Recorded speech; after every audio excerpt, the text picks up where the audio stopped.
we have such generational wiring that we don't deserve it, that we don't have value, that, us as a person, as a mother in this care work, isn't that valuable anyway.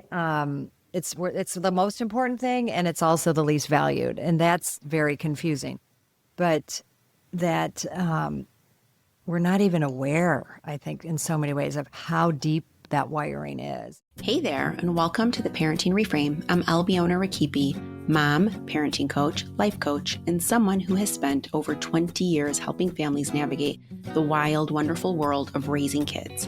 But here's the thing. This podcast goes deeper. It's not just about parenting tips, it's about personal transformation, because parenting our kids also means learning how to parent ourselves. From fear to creativity, from disconnection to deep connection, this is where growth gets real. I'm so glad you're here. Let's dive in. Welcome back to the Parenting Reframe. Today's episode is such a meaningful one. I am joined by Dr. Gertrude Lyons, author of an incredible book called Decoding the Mother Code. And we are unpacking the invisible rules that we have all inherited about what it means to be a good parent and what it means to actually heal. I talk a lot about this idea of parenting ourselves, walking the walk with our kids, growing alongside our kids, and Dr. Gertrude Lyons offers such a beautiful reframe on this. We talk about how we mother ourselves, how our bodies hold on to stress and old stories. She shares something that she calls the mother wound, and how the way we were mothered really shows up in the way that we try to mother, and where we can take all the things that feel nourishing and good and where we need to let go of stories that just aren't serving us. We talk about nervous system and how it shapes the way we show up in our relationships. Dr. Lyons also talks about her personal journey with infertility and how it led her to a more holistic, embodied plan to healing. This conversation left me just in awe of her and her journey, and there was so much insight to take away from it. I know that it will make you pause, reflect, and just breathe a little deeper. So without further ado, here is my good friend, Dr. Gertrude Lyons. Welcome, Dr. Lyons. I am just so excited to talk to you. I know before we started recording, I was saying that I'm just really excited to have this conversation with you, and I wanted to kind of jump right in and start saying things then, but then I was like, I'm going to save this for the audience because your work came to me quite organically. I'm subscribed to Oprah Daily, and I saw the article that Kristen McGinnis wrote, who I believe might be a mutual person that we both know or a mutual friend. Yeah, well, it's this very kismet story. So I am trying to work on my own book, and the book is very similar in theme to what you're talking about in your book, which is a stunning work. And I thank you so much for it.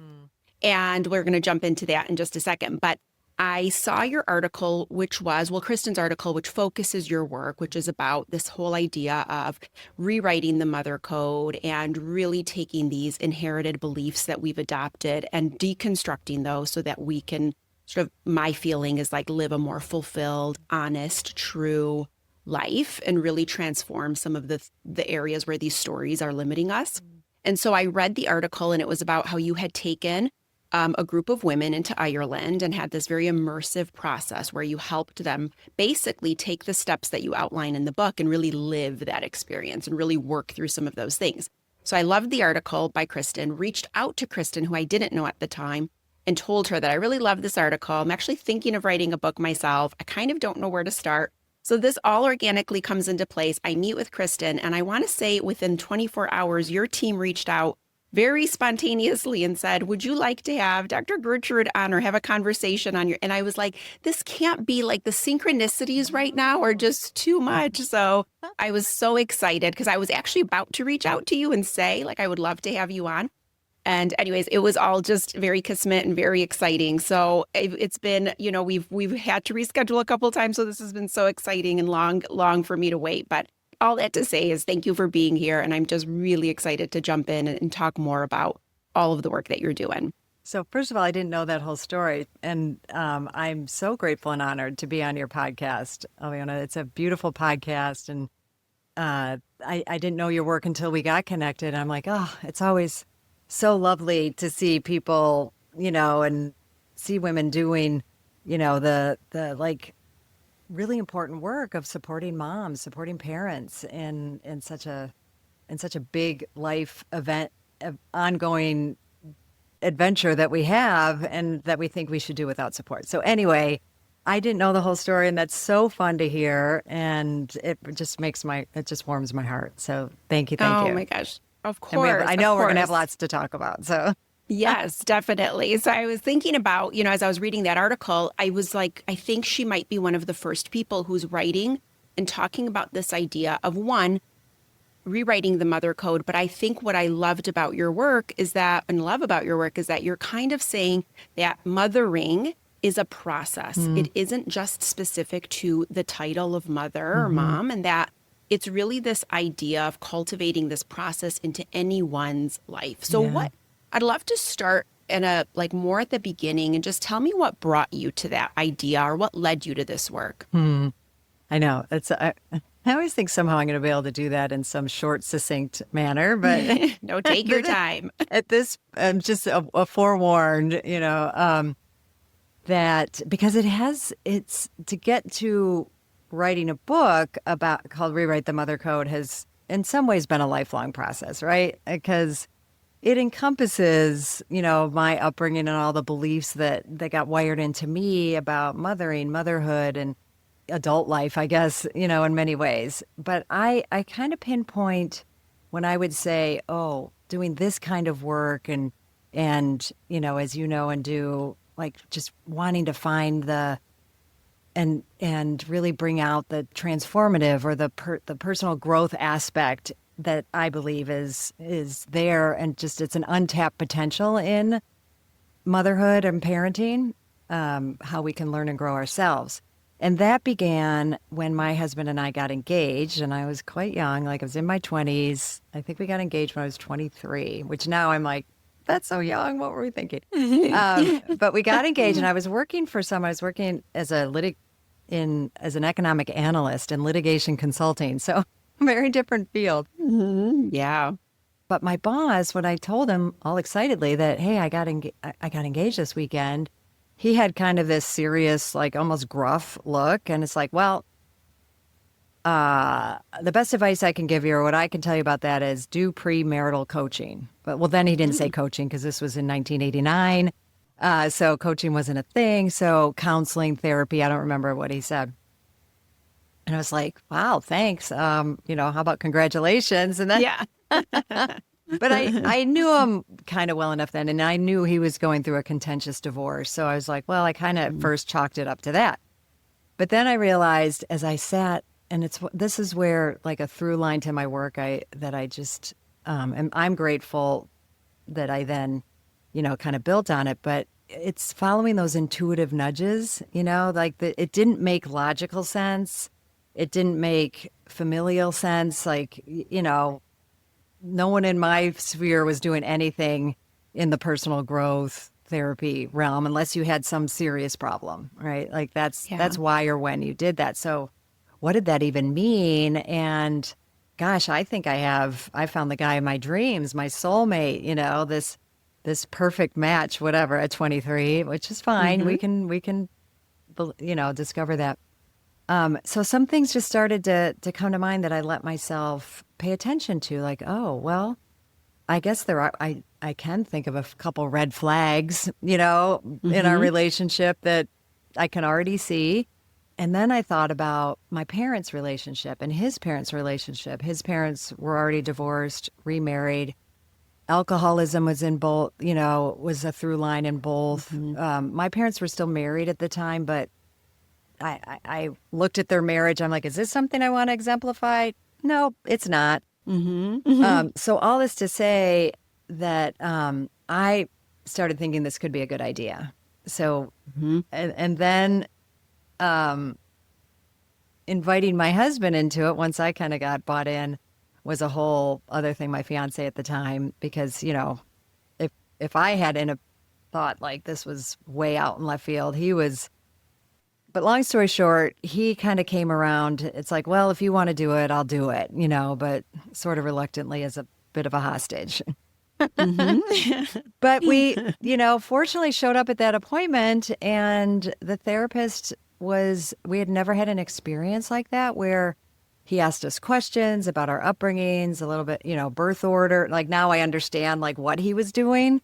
But to me, it felt like magic. Like, oh my God, this. And then he kind of proceeded to say, oh, you probably felt like this in your family, or you have this going on in your life now because of these, patterns or things that you grew up with. And I'm like, how does he? Oh my God, I've never heard I've never acknowledged this. I don't. Wow, we were both in such a wow state about the whole thing. We're like, yeah, let's do this. So that was then when we were introduced to creating a vision for a relationship, at the time. And what does that even mean or look like? We were planning a wedding. He's like, that's great. A lot's going to come up. So immediately issues with my mother and enmeshment and the dysfunction in my family kind of was first to like be in the forefront.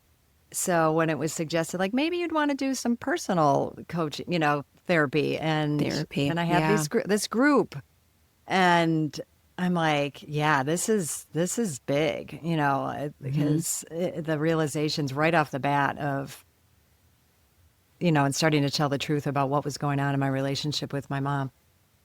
So we did, created, I saw what it was like to create something together and work on a project with somebody that had depth and meaning. And I'm like, this is amazing. So now I can kind of fast forward and kind of speak into that. But I think it's important to lay that groundwork because we all might have had that invitation. I had probably passed up. I think I had passed up a couple other invitations that might have taken me down that path and like, no, and that seems weird. But following something like that, like tuning into myself and what I knew I needed and was willing to take a big risk, I didn't have to deal with if he said no. Luckily he said yes. And then after we got married and the therapist was like, well, now like the best work that you can do for your marriage is work on yourselves. So I was already doing that. He wasn't. And luckily he's competitive. It's a positive side of competition and a realization on his part, like, oh, she might outgrow me. Like he saw the writing on the wall of like what could happen, where it was going. Yeah. So he rationalized why going to grad school was a good time for him to also do this. So he did. So we got on this journey together. And so we had also decided we were getting married young. We didn't want to start a family, but that was kind of when the therapist asked that, do you guys want to have kids? Like, oh yeah, of course. Not really. That was such a program response, right? So now I really like try and support people in my work and coaching. Like, even if you know that, a deep inquiry into that is really useful because you're going to discover so much. I can pause here because now I'm going to like get into like the mom stuff. But there's so much I can unpack there. I know. No, I think it's it's so beautiful. And I think there is so much to note there, as you were saying, as you were telling that story. One is I always say like, and I say this for myself, but the work we end up doing is usually for us first, or we're called to it to sort of heal something within. So there is so much grace in knowing that you've sort of walked this path. You're not just plucking these ideas out of nowhere. You're really intuitively saying like, these were the points in my journey that really shifted something inside of me or allowed for healing to take place. I love the fact that you did it, one, in collaboration with a partner, because I think often women, I know I coach so many couples and families, and sometimes just a single parent or maybe one parent is participating in the coaching. And I think a lot of women carry the load of it all, you know, and I'm sure you run into this too. And so I love that if we think about even the time frame, like in the 80s, I'm an 80s kid myself. So that wasn't the conversation. No one said the word coach unless you were an athletic coach. Right. Nobody had this, right? Like this didn't exist. And so I love that you guys were both open to it and that he was open to it. So I think there's a lot of, it's a good way to mirror and see how that growth is happening, but also a place to express it safely. I think that there's a lot of gain and benefit in that. So no, this is keep going, because I love all of it, and I can relate to so much of your story. I too got married young. I had kids very young, so my kids are now, I'm 46 and my kids are both young adults. And so much of my work actually started as they grew because I felt like I could offer insights through this sort of rear view mirror perspective of like moments when it felt like I talk about having a zoomed in approach and a zoomed out approach. And the zoomed in is when we're just so focused on the micro details of things or one problem. And then if we really just zoomed out and looked at it from a little bit of this meta perspective, you can often see that so much of what we're clinging to really can just be let go. And then the areas where we need to really jump in and do something, or in a lot of cases, it's do nothing is the advice, and like working your way through allowing that, that piece of it to come through. So I really enjoyed all of that, and I could relate so much. Yeah. Well, I appreciate you underlining it and seeing kind of those key factors in it, because it really did. I'm so grateful and I consider my boss at the time, Stan Smith, like a guardian angel, or, these people that come in your lives, and he actually is godfather to our children, and, amazing. It's pretty cool. And like you said, that could have been a really off-putting piece of advice. I could have just been mad at him, like, God, like, geez, you're bitter, and just because your marriage didn't work out, why should I think mine won't, right? But we can get and I get it, because we don't always want to look. I knew there was some part of me that there's this part that knows, even though we might not be fully conscious, like, oh, this could be painful. This dark stuff can come up here, like it isn't like, oh, I'm going to go into therapy or coaching and it's just going to be, easy peasy path. Smooth sailing. But it's so worth it, and it's so beautiful. So we both dove in pretty deep into our own personal work. And I think it was probably about 5 years down the way, we're like, okay, I think we're ready to start the process, which it's, as you said, this, I think it was in your New Year's one, like looking at things as a process. I don't know. I can't remember, but there was something I just heard you say recently. I'm a big process person. I always feel like that's where the magic is. If you're going to skip to the end result, you might be missing some good things. Or bypass so many things, right? Or just like, oh, we want the 10 easy steps. We would just want to get there so fast. And gosh, we miss out, which was a big part of my story.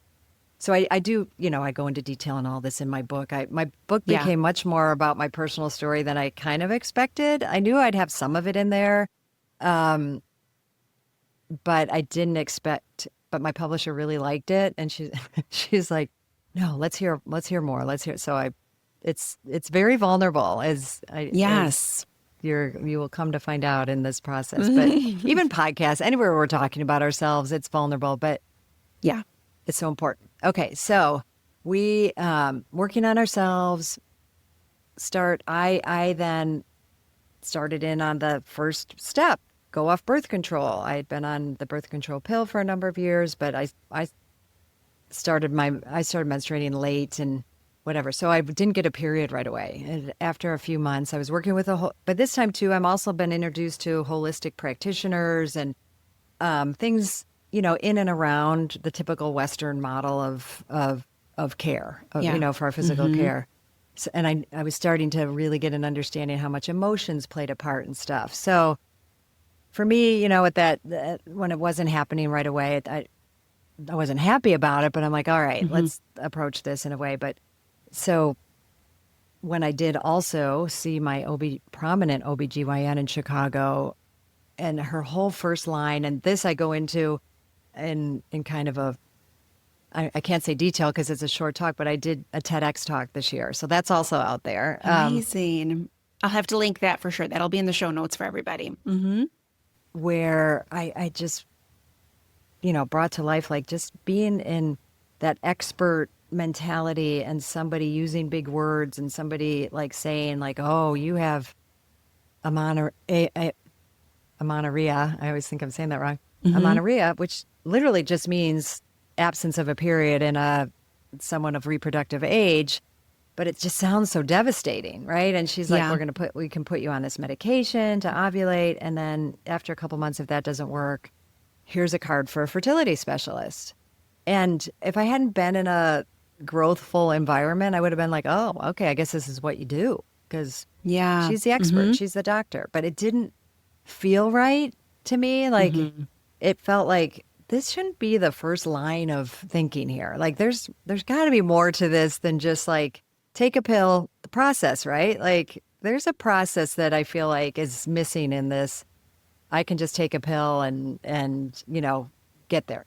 Yeah. Sometimes I think too, like, what am I being invited to look at? Yeah. When sometimes these, like sometimes it's like, it feels like that easy answer is right there. And to your point, like there's this sort of idea of like experts, which that word always bothers me. Like I never like when people refer to me as a parenting expert because I don't think I am. I think I'm like learning right alongside most of us. But yeah, so I think it's usually an invitation. And if we can see it that way, it helps us settle a little bit into like, okay, well, let's welcome that in instead of resisting and then bypassing our intuitive knowing. Yeah, exactly. So I left there hurt and mad, I guess, right? It's kind of Mm-hmm. like, wow, Yeah. this is all you got for me. Wow.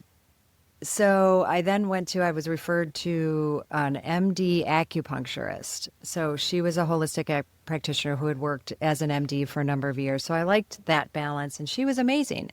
And what one thing that was just like stood out for me was, oh, she looked at me and she's like, well, have you noticed you're underweight?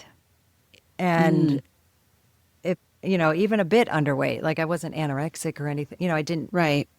but I was thin and tall and skinny, Mm-hmm. Mm-hmm.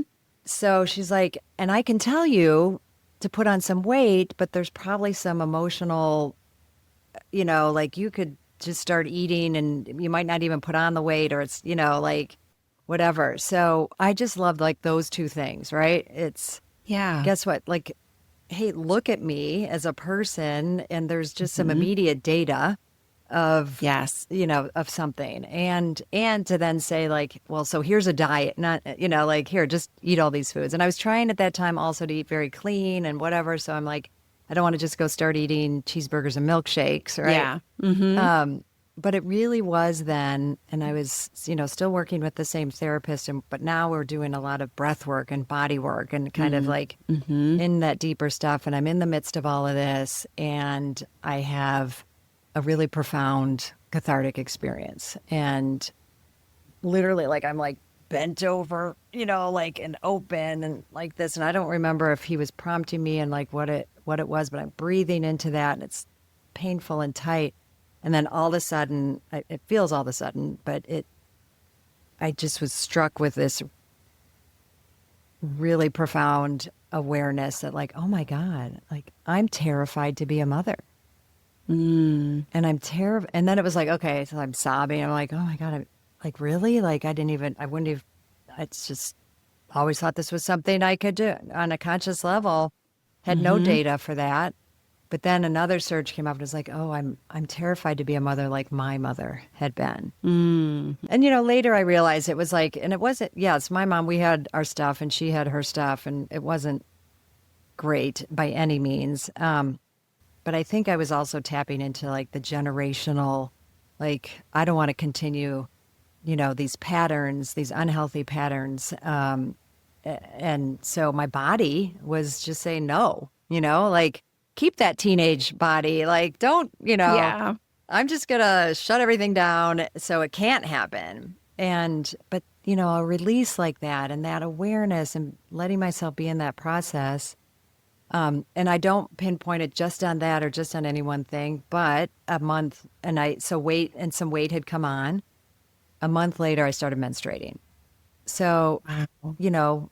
would I have anyway? Like, I don't say anything's a magical answer, but I know I hugely valued that process, and that awareness took, unlocked, came from those deep unconscious places that we've locked away. Mm-hmm. And those are the gifts. Yeah, that was a painful moment. That was not easy, and it wasn't easy, to be with that truth. But was it worth it? Heck yeah, so worth it. So then, I won't Yeah. go into as much detail because there's some successive stories from there about then actually conceiving. And that was another epiphany and actually more of a spiritual experience, of a realization that this is where the We All Mother comes in, because that was what rose to the surface so profoundly in that experience on a sacred travel trip in Ireland. I wasn't leading it, I was a participant, Amazing. where I would say it was probably the first time I felt like, oh wow, I just like connected, right? And because wasn't just a thought I had. This was like hearing a voice that said, "You and Rich, my husband, are a family, whether you have a child or not." And Ooh. then, kind of answer, well, in addition, you are a woman, whether you have a child or not. And Mm. that truth that really, somebody maybe even could have had said that to me before. And it Yeah. would be like, yeah, you're, whatever, you're just saying that so I don't feel bad if I can't get pregnant, right? Yeah. It had to come from that very sort of sacred, true place. 100%. Albiona. So it did. And it wasn't like, oh, okay, so I guess I'm not having kids or it was like, all right, keep trying, but from a space of like, we'll see, we'll see what happens, but we're not deficient, and a life with my husband without kids would be magnificent and beautiful and all the things. But similarly, again, and I had been doing other things like physically, and there was that wasn't the one thing, but it seemed to have been another bridge where then I conceived the following month. So Wow. So it sort of feels like, from a patterning standpoint, you have sort of these really spiritual, emotional realizations, these things that were really tucked in pretty deep, that unless you were in these environments that fostered safety for you to really feel 100%. it and experience it. And then once that happened, once that sort of was able to rise, bubble through, get felt and released, I do believe that there is this opening, Mm, this space for the new to come in. So it doesn't surprise me, as you're describing your process, that a month later, now you're able to conceive. So it's such a beautiful testament to, thank you. one, the intuitive knowing that our body holds on to. Like, when you're talking, it's reminding me so much of like Nicole Sacks's work. I Oh don't know if you're yeah, familiar with her, but she talks a lot about like nervous system regulation, and how really a lot of times the pain in our body is really, again, another invitation to say, like, what's left unprocessed? What have I tucked away? What am I not looking at? Not to say that the pain isn't real or that what people are experiencing isn't truly happening. It's that there's more to it than just like, perhaps maybe like just medicate it or whatnot. There's probably this, multifaceted approach that we need to be looking at when it comes to healing, which is a lot of the rewriting of the Mother Code, which I think exactly. to me is a testament of like Yeah. transformation and healing. And sometimes those awarenesses just kind of come at us. Sometimes we can look for them, but it is that awareness and knowing that we have choice in how, and even consciously choosing, like, that just feels too scary. I'm not going to go there. You're still making Mm-hmm. a more conscious choice than acting like it's doesn't even, that it's not even real, right? Or that these aren't Yeah. possible. Yeah. And so, I'll actually share, that probably the second most profound advice and this wasn't even advice. This was just the same boss sharing that he and his wife had had home births. So, Mm-hmm. my mom was definitely Miss Western medicine, right? Like Yeah. she was, that Mm-hmm. was where it was at. So that I was doing any of these alternative things, I think was, out of that norm for sure. And that wiring, like, here's how you do it. Right. I was just going to say, it's so hard to go against the way we were mothered, right? Yes. Like, even if we know consciously that we're like, I don't really want to do it that way. I work with so many mothers and fathers, quite frankly, who really that programming is very, very calcified. I mean, it is hard sometimes unless you really are willing to sit with, like, well, if we want to do it differently, that does mean we're going to feel a little bit inside. We're going to have to do some work. We're going to have. So to your point, like, even though you knew you didn't want to do it the same way, that it's a big weight to carry when we know we're going against what they think is right. 100%. And again, it was tuning more into and following that intuitive sense, and just some Mm-hmm. things he said about it. And I will say they were kind of primal, like some ways simple things that I was like, oh yeah, which were, you control your lighting, right? Like, Okay. and Mm-hmm. basically you have control. And if you want to eat while you're in labor, you can eat. And if you want to Mm-hmm. eat right after labor, you can eat right after labor, right? Or Yeah. before, during, Mm-hmm. and after. And something about having control over those primal choices, I was like, Yes. I like that. But then there was more. There was just a a deeper sense. But we did our due diligence, and we looked at all forms of ways that once we conceived, that how we wanted to do it. But there was an empowerment about what I was hearing, and yeah, and also this is where we look at like the cultural wiring, right? How wired and programmed we are, and to believe that the only and the safest way to give birth is in a hospital. Mm-hmm. Everything carries risks. And I didn't even know at the time that the United States has the highest maternal and infant mortality rate of any developed country. And, many, many more times worse for women of color. But it doesn't, begin there. We're just not really caring for mothers in our country at even, the earliest timeframes and levels. So, and funny, because I also knew from being in litigation consulting, I had done enough medical malpractice of births to know that even if I didn't have all of that data, but just how I felt and how empowered I felt, and this was going to really call me. And at that point, I would really, in my growth work, really had come to value presence and being conscious. My husband and I had stopped drinking. We put alcohol out of our lives because we knew, from family patterns and current patterns that was not going to go well, and probably would not be married to my husband at this point if we had stayed drinking. Continue. Yeah. So, making those kinds of conscious choices like this felt like, well, if I want to give myself the most opportunity of being present, of being, with myself connected, and yes, feeling everything, which includes the pain, that was the experience I wanted to, try and create. And as I work with women and mothers, it's like you can, create that ideal or that vision and understand that you kind of do the best you can, and then you have to surrender at a level. But there's certain things you can hold true to that are more difficult in a hospital setting, but you can definitely get them, even if they don't like it, right? Like it's still your right to have a lot of things in the birth ways that you want it to be. So making those choices, I felt hugely empowered. I share the birth stories of both my daughters in the book, so I won't go into that. But I think, again, midwives telling me to trust my body, and that was scary, but also empowering.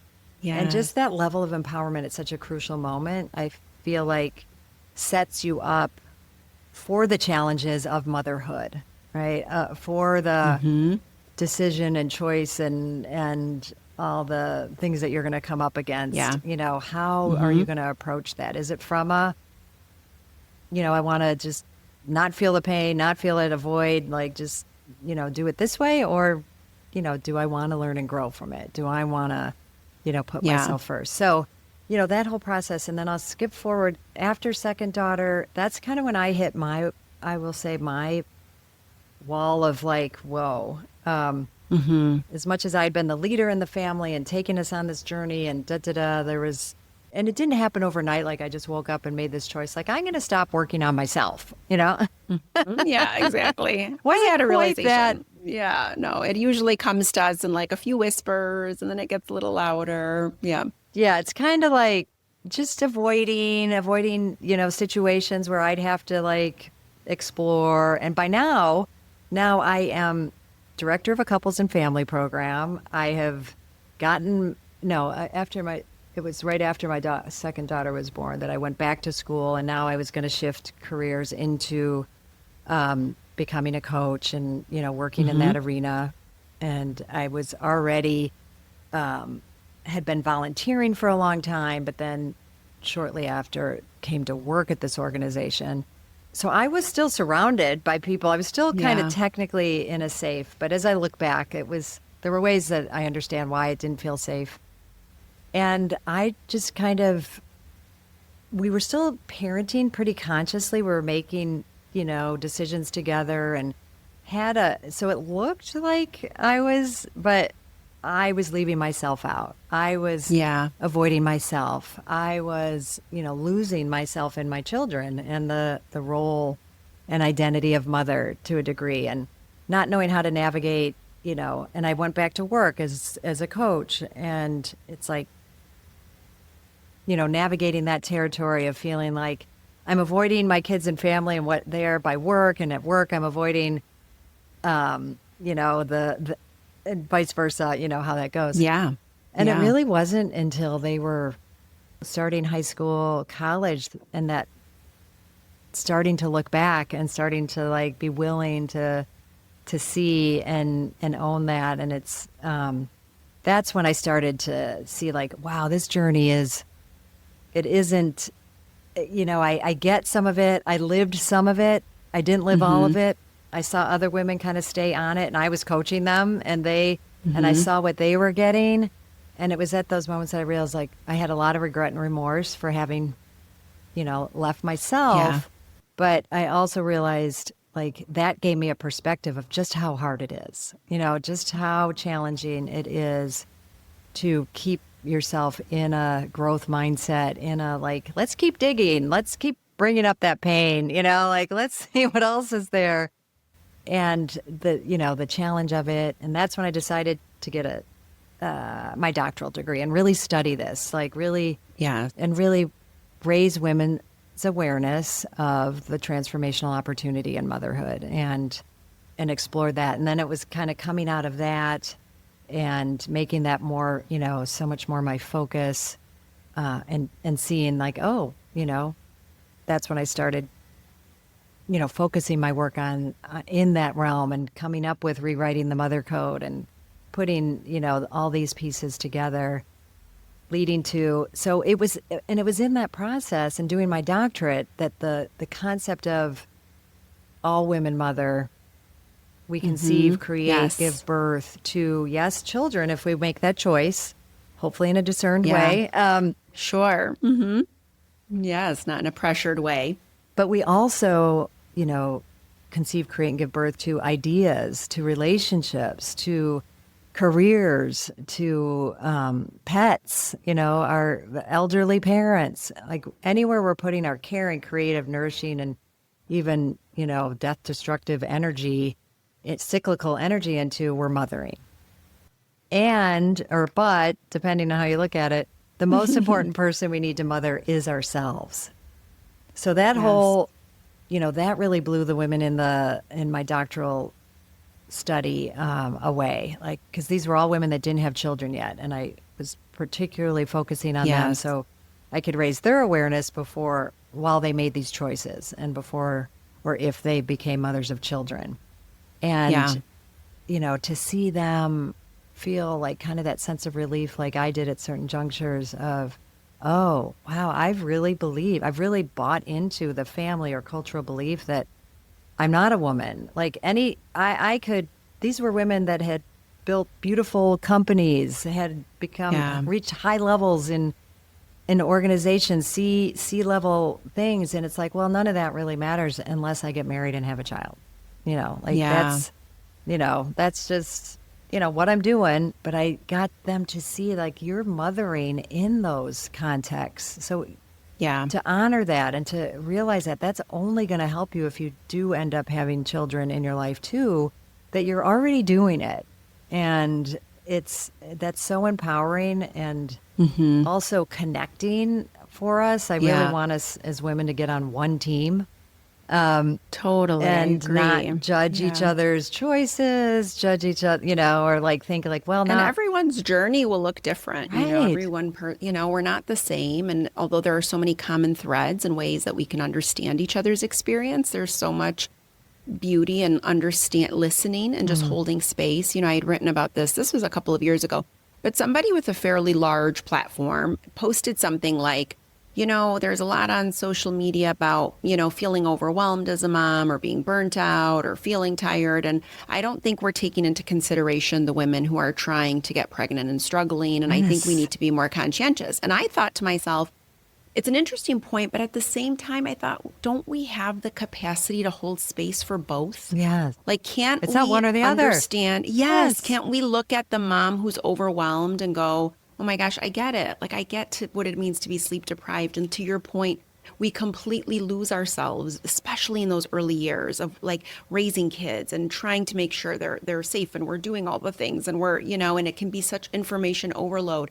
Can't we hold space for that mother who is really working through that while also holding space for the woman who is trying to conceive? Why Yes. does it have to be like you cannot because it's going to make them feel bad? It shouldn't. It should just No. be all encompassing. So, to your point, it's like, let's be on the same team and let's recognize each other's challenges because they will likely be ours at some point Yeah. in one way, shape, or form. So that one really, like, it got me. And I remember thinking, oh, it's so interesting that we still have this very sort of narrow way of looking at the way a mother expresses a challenge, or a woman for that matter, because even if a person is not a mom, just saying I'm trying to conceive, suddenly that means like nobody else should be complaining or saying anything. And it's like, well, I mean, there is room for all, right? There's room for all here. I know we are. And what's so cool is we are so expansive. And, that's why I think we get those women were so, down on themselves because we are living in a culture and time that is masculine value dominated, right? I mean, you can call it patriarchal, but we all have bought into, men, women, all of us. This isn't a gender thing. Yeah. This is just, has been a way of being for some thousands of years, and Yeah. so one, we're celebrating that, wow, we have more choice than we've ever had. Women and the feminine are more valued than they ever have been. And there's still such a long way to go.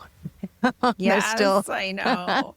It's really like for me, like bringing those two things in balance. Yes. Sometimes I'll speak to people in the, more in the spiritual space, and they'll say we have to completely embrace just the feminine and I'm like, no, it's like you really do need a healthy balance of both. It's just that pendulum has been swinging so far toward, structure and solution oriented thinking and, problem solving. And well, like you said in your New Year's, goals, and we got to set goals, and it's all about the goals. And I love you saying like, I don't set goals, like it's, I don't, and I know. I'm very much more feminine inclined that way too. Like, yes, it's kind of a game or like hot, but those prioritizing, that Yes. feeling and like letting the process unfold, in the year, Yeah. and having some idea of what I want, and I may want this many people on my calendar and I only have this many. So yeah, like I'm going to play that game, but I'm also going to enjoy it. I'm also going to, Yes. set it up such that it's, not this like, oh my God, I'm a terrible Forced person if I don't make it. energy. Right. Yeah. Yeah. Exactly. Yeah. Like I have a client right now, and this speaks to a lot of the work in your book too, and what you do for women. But she, I sort of do part life coaching, part parent coaching with her. And she was saying, she sort of was adding more to her already full list. And so one day she messaged me and said, I woke up at 4 and I got a workout in and I did a meditation and I did this. Even as I was hearing her, like intuitively, it didn't sound even remotely close to what she needed. So again, on paper, for somebody else, maybe the recommendation would be, let's bring movement in, let's do this. But her life was already so jam-packed that what she really needed was to give herself permission to fully rest. So I said to her, how did it feel? And she said, well, okay in the morning. And then by about 10 o'clock, I was completely depleted. And I said, yeah, right? Like no one wants to wake up at 4. So I said, what would it have meant to you to let yourself sleep until, 6:30, giving yourself that extra 2.5 hours of sleep? And she said, I would give anything, right? But somehow, instead of giving herself permission to do something that didn't feel like enough, she instead took that away from herself and put in more of a have to should, which again is a good thing. And I know people who get up at 6 every day to do yoga, right? Yeah. And it's that they have to, right? But for her in particular, in this season of life, that is not what she needed. So I said to her, what if we talked about incorporating movement in a way that just feels a little more aligned? I've gone through this on my own health journey along the lines of like trying to be really strict and disciplined and staying small and staying, all these things, to like now I just embrace like really long walks. Or I do yoga, but I don't do the kind of yoga where you're like lifting weights along with. Yes, no, right. I'm like me and the geriatric community in Plymouth, Michigan, and we're happily moving through it with these slow stretches and things that just feel very, calming. And so I've found this rhythm that works for me, and I don't care. It's not attached to an outcome. I'm not looking to I don't weigh myself. I don't quantify the result. I just really am trying to be in it. And so just working through that. So I wanted to ask you, what do you think is sort of the biggest, sort of belief that most mothers hold on to that gets in the way? What is the one that you find you're dismantling the most with your mother code work and rewriting that mother code? Well, it's always say which is the one, and maybe these kind of go together.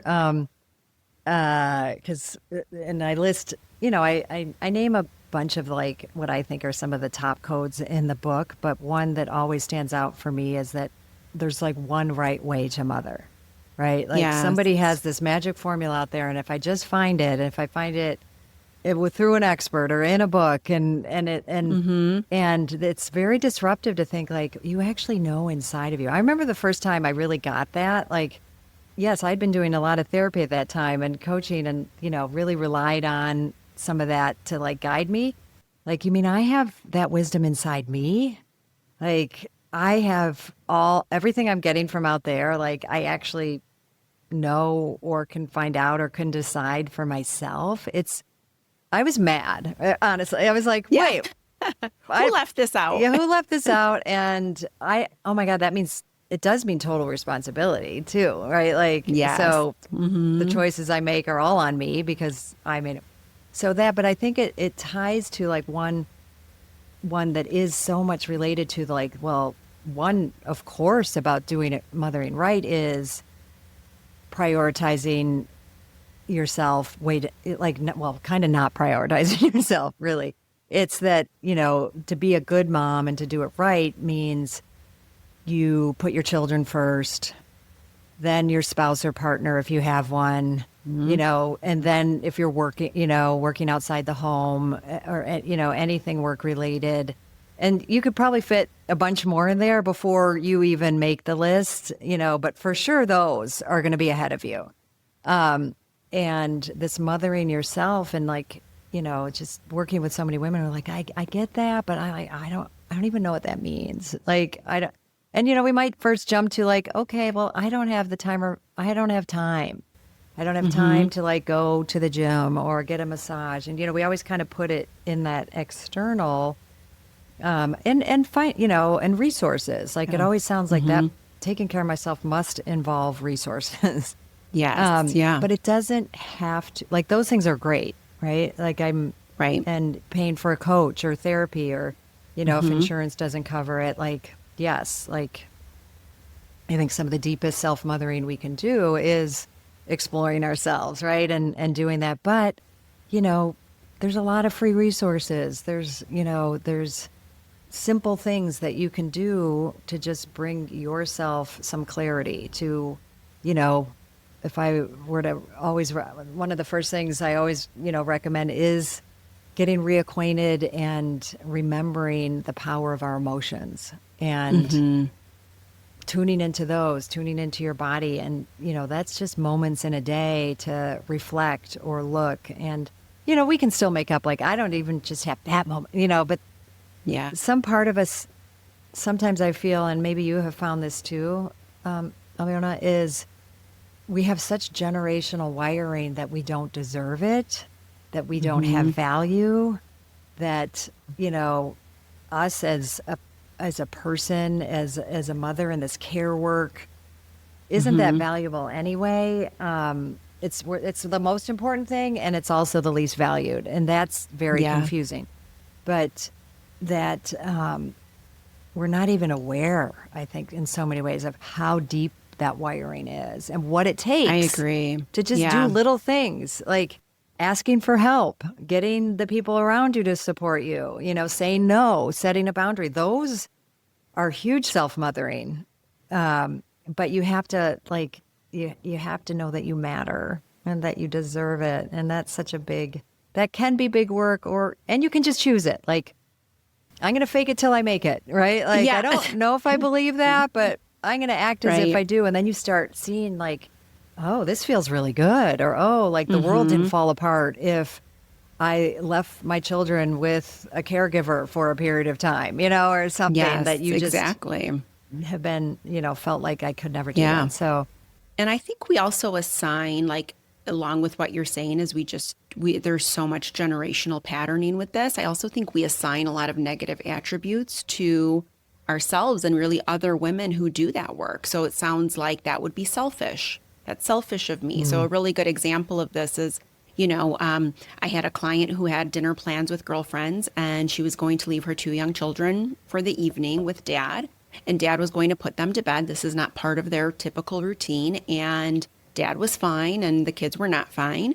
And she was really struggling. And every part of her wanted to cancel dinner with friends because she kept saying that I will just be at dinner not feeling great, not enjoying the experience, and really struggling because I will know, due to my choices to do something for myself, it means doing something that they're not liking.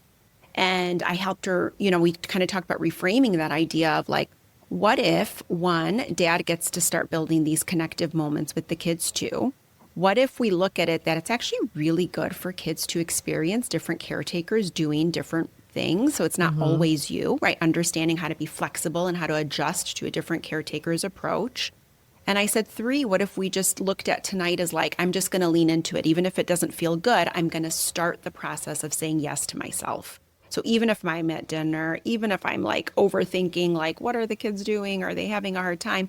Just recognize it. There are a lot of times where we don't want to even name it or face it, but just say, this is hard. I'm feeling like I'm having a really hard time, but I had to do this.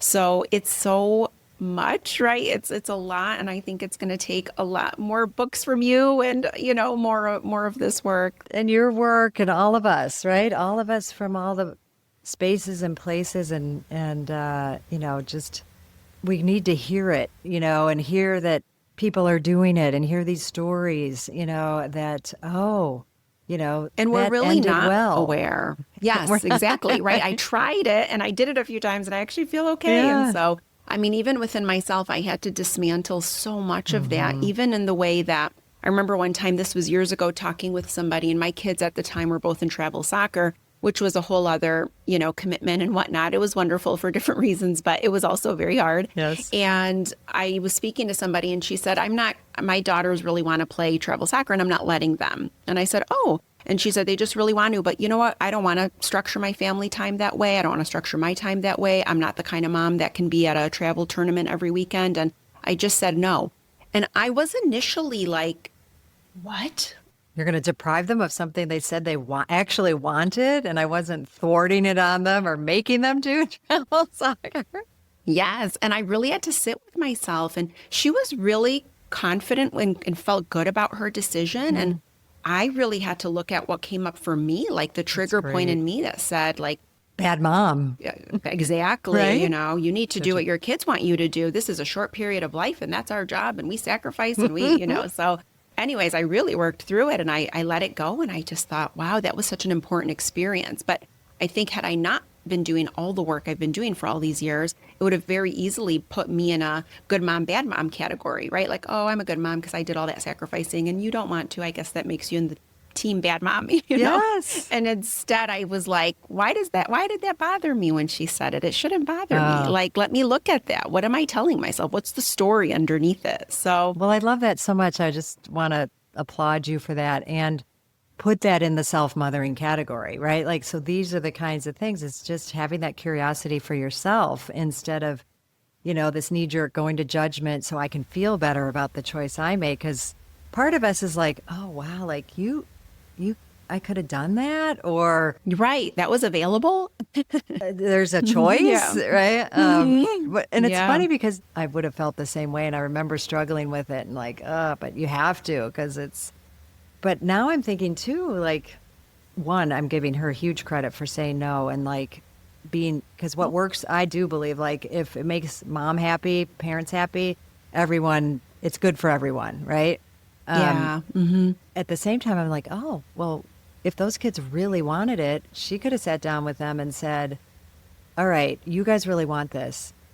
I will not be a part, like, not because I'm against it. It's just that doesn't fit the lifestyle I want to.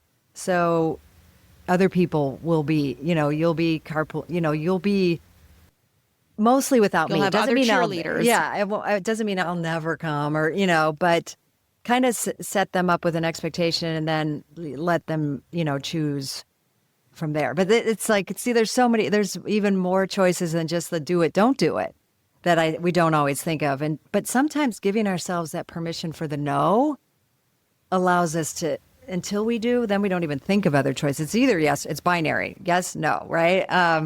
And when we're in that mindset, then there's, what do they value about the soccer experience? Like, how are we going to get the family time if they're so involved in a sport? It brings up such great conversations for you. Yes. That, starting with yourself, right? Like, which is what I love about what you do. Always with you, and like, what can I learn about myself, and how am I triggered?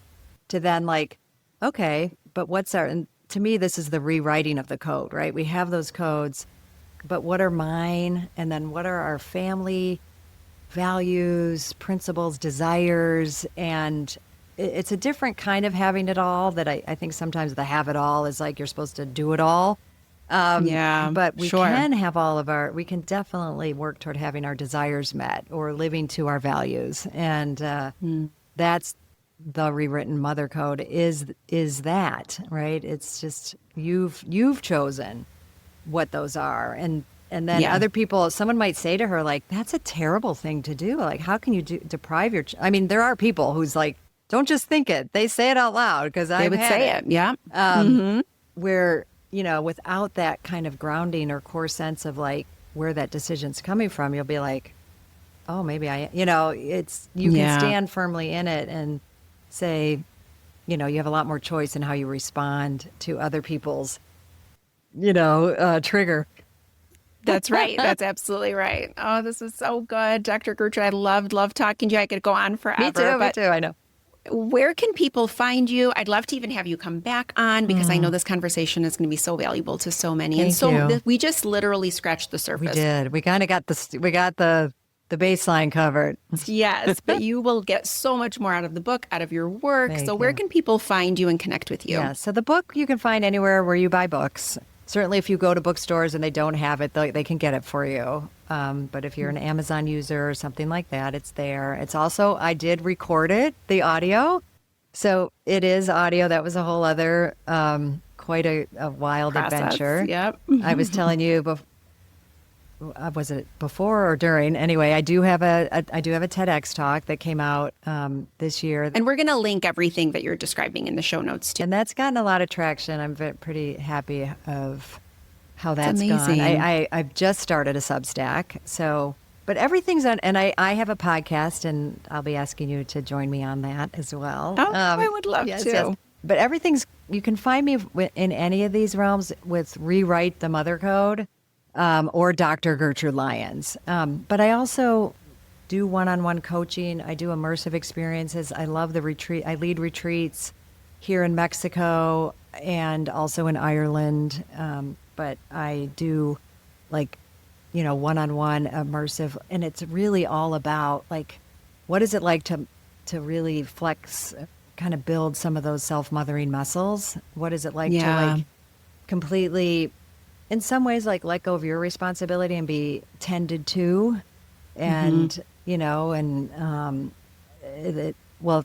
I have an Oprah Daily article about my publisher who attended and then wrote so beautifully about it in Oprah Daily. So there's an article there that we can put in the link also to let people know what that experience is like. So I think I mentioned them all. Podcast, Substack. I'm on Instagram mainly. And my website is drgertrudelyons.com. Well, we're going to link everything in the show notes. I'm excited for you to be in Substack. I've been on there for quite a little bit now, and I really love it. It's one of my favorite places to connect, and podcasting and Substack. I know. I'm just getting started, but I'm excited. And I also will mention that we can put in there too. I think the link. Anyone who listens and wants to reach out and do a 30-minute. Complimentary coaching. I call it coaching discovery, just look further for themselves or get some questions answered for being, on your show and listening. They can have that. No, absolutely. I love that. We're going to link all of that in the show notes. Dr. Gertrude, thank you for being here. Thank you for being vulnerable and for sharing the amazing work that you're doing. I think it's so important, and you're an inspiration to me, and it lets me know that there are people out there that need we're to not hear alone. this. And Yes, so thank that's you. right. Yeah. That's right. Thank you so thank you much for having again, and me. I look forward to continuing talking with you. Thank you so much for joining me today. If you liked what you heard, don't forget to subscribe, rate, and review this podcast wherever it is that you're listening right now.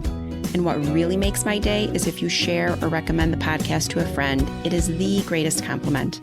If you have not already, head on over to theparentingreframe.com where you can subscribe to get my weekly newsletter, Parenting Skimmed. 10 sentences delivered to your inbox every Thursday to help you parent and live a better life. It's for the parent who constantly told me, I just don't have time to read. Make sure to come and say hi to me on Instagram at theparentingreframe. My DMs are always open and I love hearing from you. Until next time, this is Albiona.